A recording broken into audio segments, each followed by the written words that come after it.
laa bëgg ñu dugg ci mais dama bëgg ñu dooree ko d'abord par li nga xamante ni moom moo di rentrée solennelle des cours et tribunaux bi nga xamante ni le président présidé na ko pour la deuxième fois niki le 22 janvier ci boobu lee daje nag moom président de la république wax na li nga xamante ni moom moo di ay attentam ak it bëgg-bëgg ci nu mu bëggee ëllëg ñu xoolee ko li nga xamante ni moom moo di justice bi wax na tamit ci nuñ ko war a gën a moderniser gën koo ñoŋal su ko defee rek mu gën a am xarkanam bu yees mais également fàttali na juge yi attente bi nga xamante ni loolu la sénégalais yi am ci ñoom rawatina jëmale ko ci wàllu yoon mu li ñeel li nga xamante ni moo di seen indépendance ak ci li nga xamante ni tamit moo di seen taxawaay bi ñu war a mun a am jëm ci seen wàllu liggéey dëgg-dëgg su ko defee rek justice moom nekk lu nga xamante ni dina nekk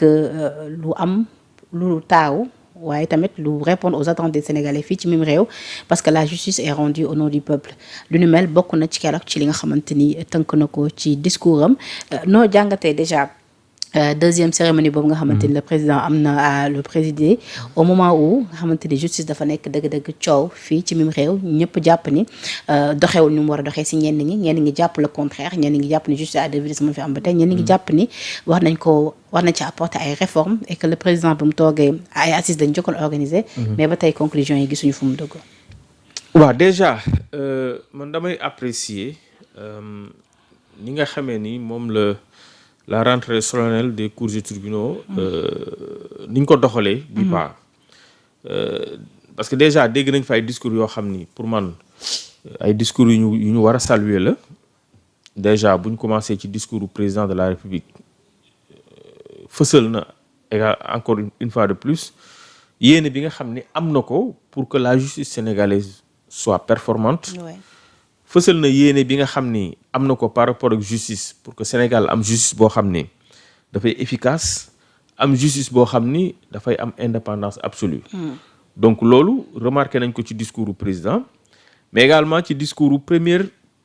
président de la Cour suprême muy monsieur Mansour Mbaye moom également ci discours am fësalaat na que justice du parax-paraxee maanaam justice du liggéey ci pression parce que boo jàngatee discours am le premier président de la Cour suprême moo ngi xamal ni ko du pression mooy tax magistrat def naka sudul noonu li ñuy jàngat ci discours am mooy les acteurs politiques mais également l'opinion dañu war a bàyyi justice muy liggéey à l'abri de toute pression ñu bàyyi justice muy liggéey ak xel mu dal parce que en réalité le magistrat n'est soumis qu'à l'autorité de la loi. Mais du mel on peut dire que c'est quasi impossible au Sénégal tout le temps nit ñi dañuy am leur mot à dire ci fonctionnement. moom laa lay wax donc rawatina les acteurs politiques. moom laa lay wax donc par ñoom. donc mooy li ma lay wax rek ça c'est sur la forme. ñoom loolu mooy seen yéene. donc moo tax damay commencer ne la li ñu gis ni ñu déroulé ñoom ni ñu waxee muy kilifa ya fa nekkoon le président de la République qui est par ailleurs président du Conseil supérieur de la magistrature mais également. Le premier président en fait le premier président de la Cour suprême ni mu waxee muy membre également du Conseil supérieur de la magistrature loolu dal na xel ñoom wax nañ seen yéene te li ñu wax également loolu mooy dëgg justice dañ ko war a bàyyi mu liggéey ak xel mu dal justice kenn warul am sañ-sañ di ko jox ay indication naan ko nii ngay doxeek wala nii donc loolu mooy principe bi et on est d'accord maintenant nag problème bi ñu am mooy xam nga c'est bien beau rentrée solennelle cours et tribunaux ku nekk ñëw wax discours def ay déclaration d'intention genre rituel la. mais est-ce que lu ni parfois dans la xaaral au moment où ñi ngi tabb souvent ñu nekk garde des sceaux yi day nekk ñu nga xamante ni dañuy am ay fonctions politiques. waaw en fait foofu laa doon ñëw parce que même bu fekkente ni ñoom dañu am yéene que ñu am justice bu performante justice bu am solo. mais problème mooy dans la pratique li ñu gis mooy c'est autre chose dans la pratique dañu gis justice boo xam ni mais les acteurs politiques dañuy xëy suba ba ngoon di leen charger dañu am justice boo xam ni on a l'impression que l'exécutif dafay dugal loxoom ci ni justice di doxee et d'ailleurs man maa ngi fàttaliku dans le passé ay communiqués yoo xam ni union des magistrats dañ ko doon def di dénoncer immixtion wu exécutif dans l'appareil judiciaire loolu on a vu ça dans les communiqués de l'union des magistrats donc tey te loolu man dama jàpp que ni dafay nasaxal li nga xam tey mooy suñu justice mais on a vu des acteurs politiques taxaw di def ay déclarations ne man en tant que premier ministre su ma nee diw jàppal diw mais dañuy jàpp diw. ñu gis ay acteurs politiques yoo xam ni dañuy taxaw ne diw bi mooy dernière camp xam nga donc yooyu c'est des déclarations yoo xam ni ça donne l'impression que l'exécutif dafa am benn mainmise ci ni justice di doxee te ma jàpp que ni justice ci réew warul mën a doxee noonu tu l'as dit parfois dañuy am garde des sceaux yoo xam ni dañuy nekk un militant d'un parti politique et que parfois le garde des sceaux qui est militant de Pastef wala qui est militant d'un autre parti mais bu deful nànk rek dafay jaxase ñaari casquettes yi. On a comme l'impression que ni te xam naa dinañ ci ñëw. parce que déjà boo gisee madame le ministre Yacine Fall. point de presse bi nga xam ne def na ko ci mbirum Farba Ngom. mais foofu man li ma gis dama jàpp que ni loolu c'est purement politique c'est-à-dire taxaw bi mu fa taxawaayee. déjà ndax sur la forme sortie boobu jàpp nga ni moom waroon na ko def. non sur la forme man gëwma ni c'était à madame Yacine Fall garde des Sceaux qui devait faire cette sortie parce que encore une fois de plus le ministre de la justice n'est pas le maître des poursuites tey bu ñu amee lenn loo xam ne dañ ko war a toppee Farba c'est le procureur qui doit déclencher les poursuites. donc madame le ministre vous n'êtes pas le maître des poursuites vous n'êtes pas le procureur même bu fekkente ni yow yaay chefu procureur.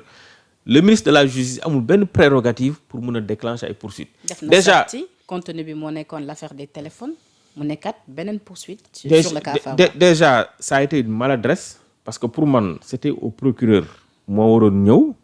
ne man Farba gis naa ci moom mu def ay actes yoo xam ni jàpp naa ni dafa waroo ak yoon donc dama koy topp ci lii déjà